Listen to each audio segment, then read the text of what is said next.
Hey guys, on today's episode, we are talking about the 5 steps to understanding your audience. That way, when you do, you can grow. Those 5 steps are ahead in today's episode of the Steve Freeman Podcast. Don't go anywhere. You're listening to the Steve Freeman Podcast, the real, raw truth about the pursuit of success in music, business, and life. Here's your host, hit songwriter, multi-platinum selling producer, and serial entrepreneur, Steve Freeman.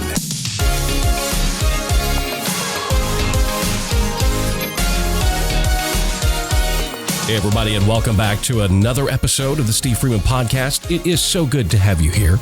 While you're here, don't forget, rate, review, and subscribe to the podcast if you're listening on Apple Podcast or iTunes. Leave us 5 stars and leave us a written review, just like this one from J. Fleming Music. It said, real as it gets, rated as 5 stars. It said, absolutely love the no BS approach. I have listened to many over the years. I gained more perspective in a few short months than in many years of listening to others. Thanks, Steve. No, Jay, thank you very much for leaving a written review. If you would like your review featured in an upcoming episode of the podcast, all you have to do is leave one. Make sure you're following me everywhere on social media. It's at the Steve Freeman, and I would love to have you as a member of my inner circle. Get tips, tricks, and advice, and occasionally some pretty strong opinions delivered straight to your email inbox by becoming a member of my inner circle. If you'd like to do that, go to thestevefreeman.com or thestevefreemanpodcast.com, and you can sign up right there. As always, the podcast brought to you by Artist Development Academy. If you are a producer, artist, songwriter, independent artist, engineer, and you want to take your career to the next level, you want the information, access, and guidance that it takes, and learning all of this from people who have been the most successful in the music industry, you need to go check out artistdevelopmentacademy.com. That's right, monthly online courses. Members get access to our complete and entire library of online courses. You get access to our members-only forum, live streams, webinars. It is truly the best educational resource for young and aspiring independent artists, songwriters, producers, engineers. Please go check it out and consider becoming a member. We've got a special right now running. You get 30% off an annual membership, or it's just $19 a month for a complete all-access pass. Go find out everything you need to know at artistdevelopmentacademy.com. All right, guys, in today's episode, I want to touch on something because I feel like it's important, because I recently made a mistake in not understanding my audience. And I wanted to dedicate a episode of the podcast to talking about you guys and talking to you about how to properly understand your audience, because it is impossible to grow your business, to grow your audience, to grow your influence without understanding exactly the people who you are trying to recruit into your system, into your music, into your business. So I want to talk about 5 steps to understanding your audience. We're going to talk about identifying your target demographic. We touched a little bit on this in an episode last week, but I really want to go in depth, and I want to tell you the mistake that I made so that hopefully you can learn from my mistake. We're going to talk about identifying the psychographic and exactly what that means. Very, very important in the process. We're going to talk about developing your brand. We're going to talk about identifying marketing communication platforms. And we're going to talk a little bit about how to use all of these things to grow your business in today's episode. So strap in. I'm really glad that you're here. This is going to be very important. First of all, I want to tell you about a mistake that I made. About 3 years ago, I had the decision that I was going to start a YouTube channel. I was in the middle and in the process of running a fairly large artist development company. I had many artists that I was developing and working with on a day-to-day basis. And so I was getting all of these questions from artists and songwriters. And through the process of developing artists, I thought, you know what? There is a large number of misconceptions in the music business and in business overall. And it's funny how a lot of times those two things cross paths, because we've talked before about how music is just a product. An artist as a person is just a product. Well, so I thought, you know what? The cool thing to do would be to start answering more of these questions for more people. So the easiest way to do that was start a YouTube channel. So I started my YouTube channel. Many of you that now listen to this podcast were subscribers to my YouTube channel and still are. And so you're very familiar with what's going on. And so I started putting out videos, and the YouTube channel was doing very well. I was growing a large amount of subscribers very quickly. I would upload a video, it'd get 10,000, 15,000, 20,000 views. And of course, I've told you guys many times, I don't know how to do anything small on a small scale. It's almost like a curse. And there's many of you out there probably listening that are just like me. I turn everything into a business and I overcomplicate everything the minute that I get started, because I was thinking, okay, I'm going to do one video a week. And then all of a sudden I started seeing the results and I was like, okay, can I double these results if I do 2 videos a week? So I started doing 2 videos a week. I expanded the scope of the channel just a little bit. What I didn't do was pay enough attention and start really diving into understanding my audience. So when I started the podcast, I thought, okay, I'm doing these videos. If I'm doing 2 videos a week, then if I did video versions of a podcast, now I can have 3 videos a week, and that's going to triple the success of the YouTube channel. I'm going to triple my views. I'm going to triple my subscribers. Everything's going to grow, and it's going to be this big, awesome thing. Because we as creatives, that's how we think. As business owners, that's how we think. I was wrong, and I made a huge mistake. And I put a video up on my YouTube channel last week, and matter of fact, it was entitled just that. I made a huge mistake. What I didn't understand is that I was looking at it as content overall. I was not looking at it that people were coming to my YouTube channel, watching the videos, and subscribing to the YouTube channel for one specific thing.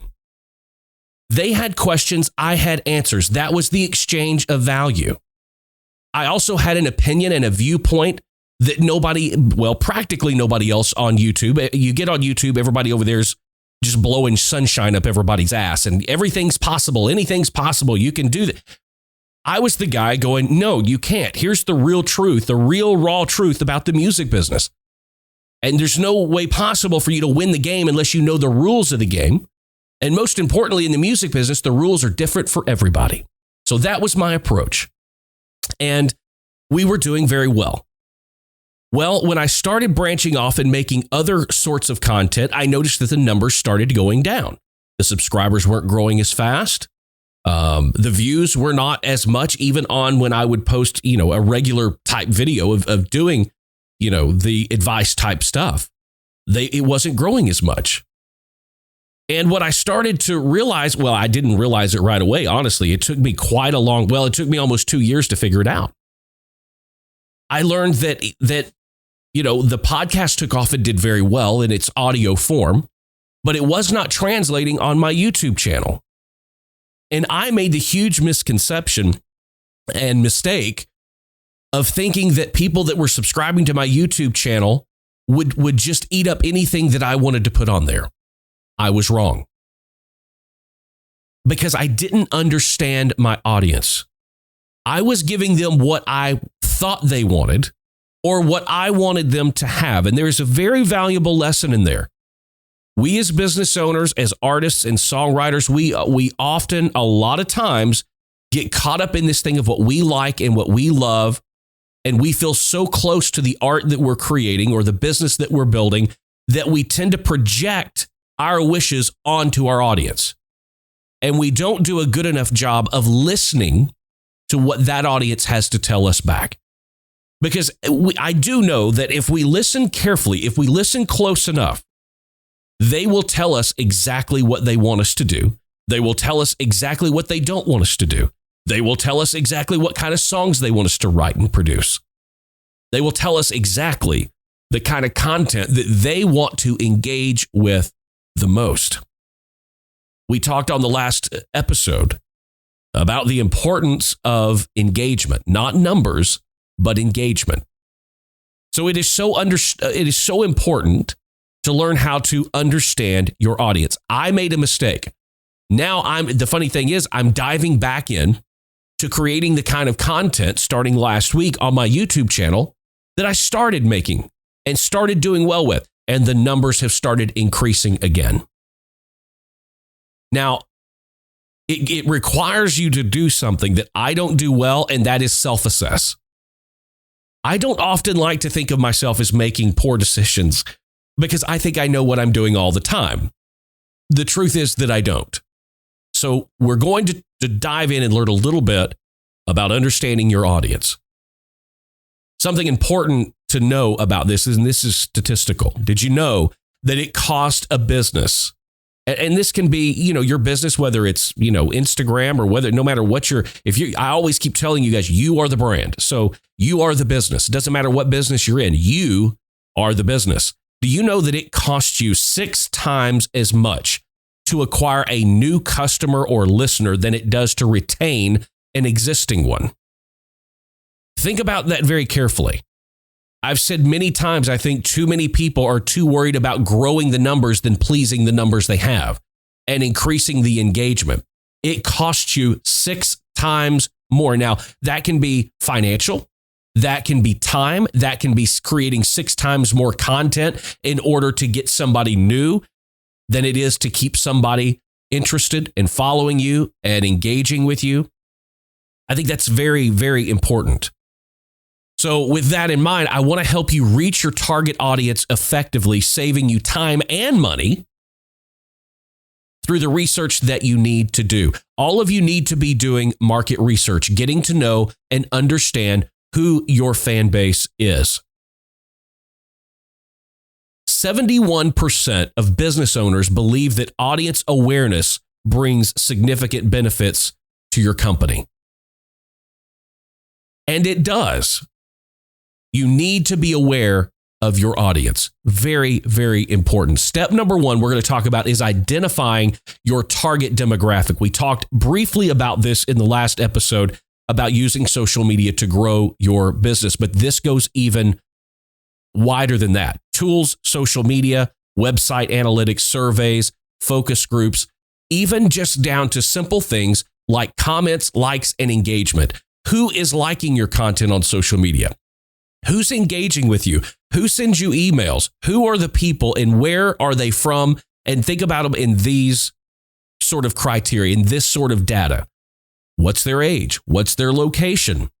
Their gender, income level, education level, marital or family status, occupation, ethnic background. All of these things are very important to know, and they're easy to find out if you are doing and taking the proper steps to identify exactly who your target demographic is. If you're in the music business, this is something you need to know very well. Who is it that is interested in your music? You cannot just do broad, loosely based association. If you like Chris Stapleton, then you're going to like me. If you like Keith Urban, then you're going to like me. No, you've got to know your target demographic. Who are they? What do they like? What are their habits? All of this information is very easily found through your analytics in your social media. But you don't even have to dive that deep if you're not that type of person. Take a personal audit. Who are the people that interact and engage with you the most? Learn as much about those people as you possibly can.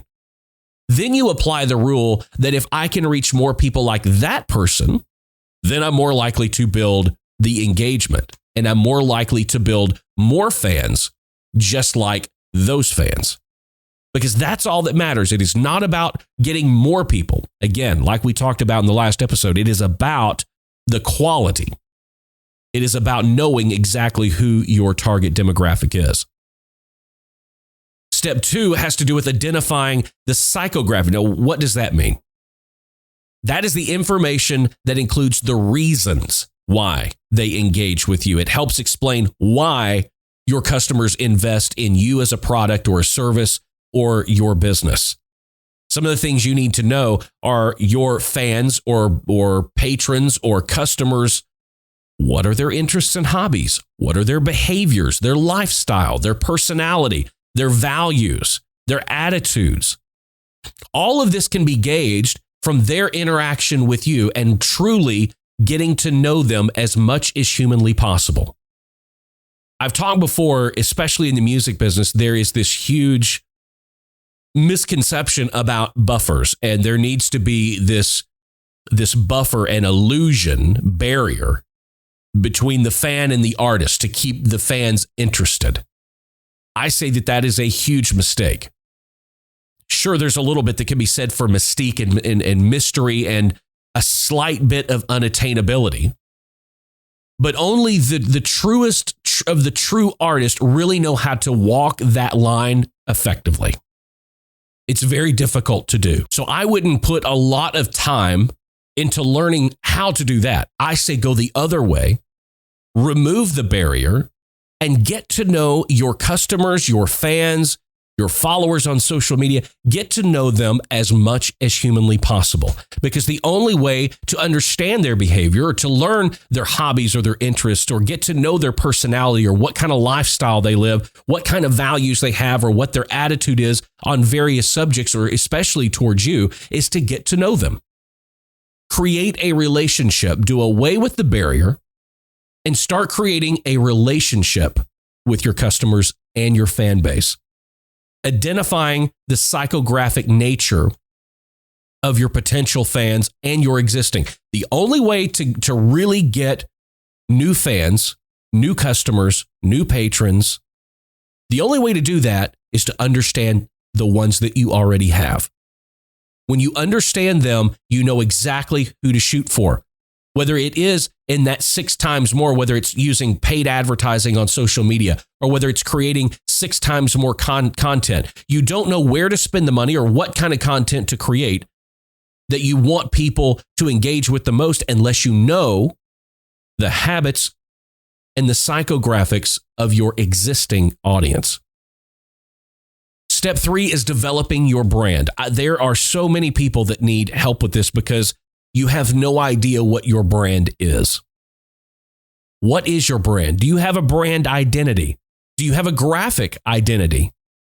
So many of you, and listen here, bleeding cowboy font for you country artists, I swear to freaking God. Please, for the love of all that is holy, stop using bleeding cowboy font. Nothing shouts amateur, and I have no fucking clue what I'm doing, more so than the bleeding cowboy font. Please, can we move past it? This is something that you should not hesitate to spend money on. You've got these stimulus checks coming, most of you do. This might be a good one to use. That, of course, if you don't need toilet paper and food and you're doing okay, then you might want to think about using some of that stimulus money to increase your brand, the visual of your brand, the identity of your brand. Do you have a great looking logo that engages? Do you have a website that is mobile friendly? Do you have an about section on your website that makes sense? I just had an artist send me a link the other day and ask me to please check out their stuff. So they sent me a link to their website. I went to the website, and the information on the website was 2.5, almost 3 years out of date. The about section was telling me about music they were going to release in the spring of 2018. Okay, what does that say about your brand and about your business? These are things your brand needs to be constantly refreshed. There cannot be old, outdated information on your website. 52% of visitors to anybody's website click to see the About page, the About Us page, or About Me page, but the About page. 52% of people that land on a homepage go to the About page. It doesn't matter what's on that homepage if they want to go further, and 52% of them land on your About page and the information is 3 years old. It has to be current. This is all about your brand. This is a reflection of who you are. Not only does it even just suggest that you're lazy, but worse than that, it suggests that you really have not had anything going on since 2017, because on your About page, you're talking about this awesome music that you're going to have in spring of 2018. Meanwhile, here we are in almost summer of 2020.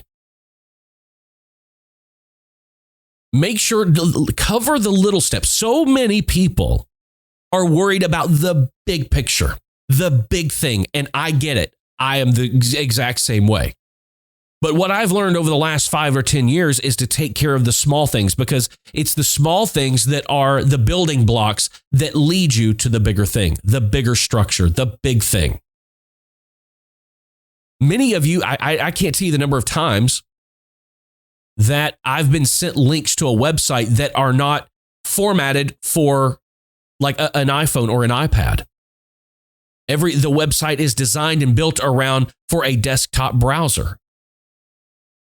Make sure that you are keeping up with the times and what is going on, and that your brand reflects that. Don't use bleeding cowboy font. Make sure your website is up to date with correct and accurate information. Make sure that it is available to view in all formats, whether that's a desktop computer or a laptop computer or a tablet or a phone. These are called responsive website themes. Very easy to deal with, very easy to build. With all this time on our hands right now, this should be primary focus number one is branding. This is a perfect time for you to get your website in order, for you to get your social media in order. I can't tell you the number of people that I see that the branding on their website is different from the branding on their Instagram, that's different from the branding on their Facebook and their Twitter and everywhere else. Be consistent. When I see things like that, I'm convinced that these people have not developed or built a brand at all. And that's step number one. It does no good to identify your core demographic, identify your existing audience, or to identify the psychographic of those audiences if you don't have a brand. And if you don't have a brand, there's no reason, no wonder, no trying to understand why you do not have the audience that you want. It's because you do not have a brand. You do not have that base level floor, that concrete base that everything is built on. That is your brand. Unless that is solid ground, everything will crumble. Step 4, I want to talk about identifying marketing communication platforms. We talked a little bit about this other day, but I want to give you some more numbers. If you really want to dive into understanding the demographic of your audience, Facebook is a great tool because it's the social media platform with the largest blend of demographics. So Facebook is a good thing. Know the algorithms, again, like I talked the other day. Know the tools that work best on these individual platforms. If you're going to use Twitter, Instagram, Facebook, and on Instagram you have to, but not necessarily on Twitter or on Facebook. But posts with images get 18% more clicks, 89% more favorites, and 150% more retweets and shares than posts without images. So always, that's pretty simple to me, right? It's pretty simple. Always post with an image. The first stop for 75% of smartphone owners is to search first when addressing their immediate needs. Everybody is on mobile. Again, this goes back to what we were talking about the website. Make sure that your content is easily available, easy to find, and also formatted based on the device that people are using. Very simple. There is a major restaurant here in Nashville that they're horrible with their social media. Horrible. And their business is declining. I tried to go to their website the other day to do a mobile order to go pick it up, right? Their website was not even formatted for a cell phone. So I was having to move around, stretch, move over, expand so I could, and I finally just gave up and I said, fuck it, I'm not doing it. I'm not dealing with it. If you don't care enough to make your information accessible enough to people on their cell phone, because that's where everybody lives, then you don't deserve my business. That's just honesty. So we need to make sure that you are covering all of these very small steps. It's huge when trying to understand and reach the audience that you are trying to reach. Step 5, we're going to talk about growing your success. Once you have identified your audience, the next step is to be approachable as a brand. You should aim to nurture a mutual connection by monitoring reader comments and engagement. I've talked about this before. How many of you complain about not getting the engagement that you want on social media, but you never like other people's posts and you never comment on other people's posts? How can you sit around and wonder why you aren't getting the engagement when you aren't giving that same engagement to other people? I've talked about this before. A simple social media strategy, especially for like Instagram. Spend 5 minutes, 10 minutes a day searching out the most popular hashtags and liking and commenting that content. If you want to reach people, then you have to engage yourself. You cannot just sit around and expect them to find you awesome and want to engage with you. When people do leave comments on your posts, comment back. Like their comment, engage back with them, create and cultivate a culture of engagement. And you are the key player in that equation.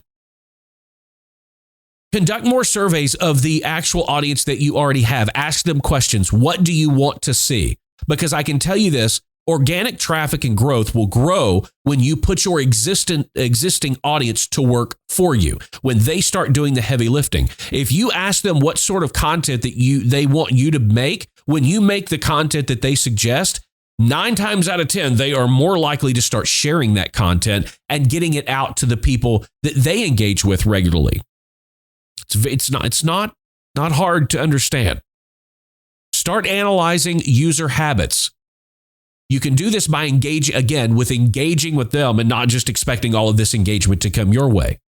Find out what they are doing on social media. What, besides you, who else are they following? What other kind of posts are they liking? Find out your existing user, fans, customers, analyze their habits. When you know their habits, you can better serve them. You can better create content or products that will fit right in with what they do as their habits and their lifestyle. Finally, research external social habits.